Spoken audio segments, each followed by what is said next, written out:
তামুলপুৰ জিলাৰ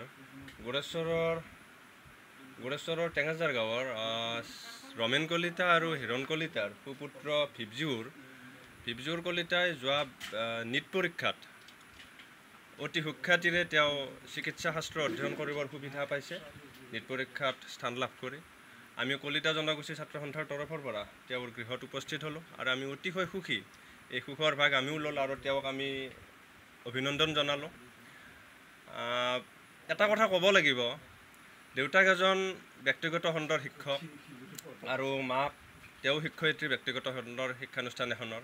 সেই ফালৰ পৰা অসমীয়া মাধ্যমৰ বিদ্যালয়তে তেওঁ পঢ়িছিল, দেউতাকৰ শিক্ষানুষ্ঠানত উচ্চ মাধ্যমিক বিদ্যালয়লৈকে। গতিকে তেওঁ আজি আমাক এটা নিদৰ্শন দেখুৱাই দিলে যে ব্যক্তিগত খণ্ডৰ বিদ্যালয় আৰু গাঁৱৰ মফচলীয়া ঠাই এখনৰ পৰা ওলাই গৈ তেওঁ খুব সুন্দৰভাৱে যি নীট পৰীক্ষাত কৃতিত্ব অৰ্জন কৰিলে, আমি অঞ্চলবাসী সুখী।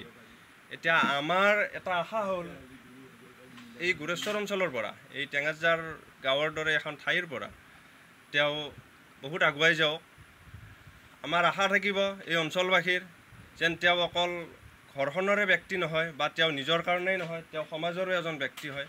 সমাজৰ লগত তেওঁ চলক, সমাজৰ বিপদ আপদত তেওঁ থাকক, তেওঁৰ সহায় সহযোগিতাত সমাজ থাকক।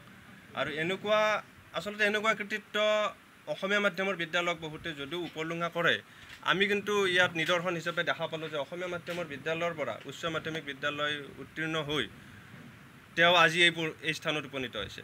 আমি আশা ৰাখিছোঁ পৰৱৰ্তী যিখিনি তেওঁৰ চিকিৎসা শাস্ত্ৰ অধ্যয়ন কৰাৰ বাবে যিখিনি সুবিধা পালে তেওঁ নিশ্চয় অতি সফলতাৰে অতিক্ৰম কৰিব। আমাৰ সংগঠনৰ ফালৰ পৰা হওক বা আমাৰ অঞ্চলবাসী হিচাপেও আমি গৰ্বিত আৰু আমি অতিশয় আশাবাদী তেওঁ এজন সুনাগৰিক হওক, সমাজৰ নাগৰিক হওক। গতিকে আমি তেওঁক আশীৰ্বাদ তথা অভিনন্দন জ্ঞাপন কৰিছোঁ।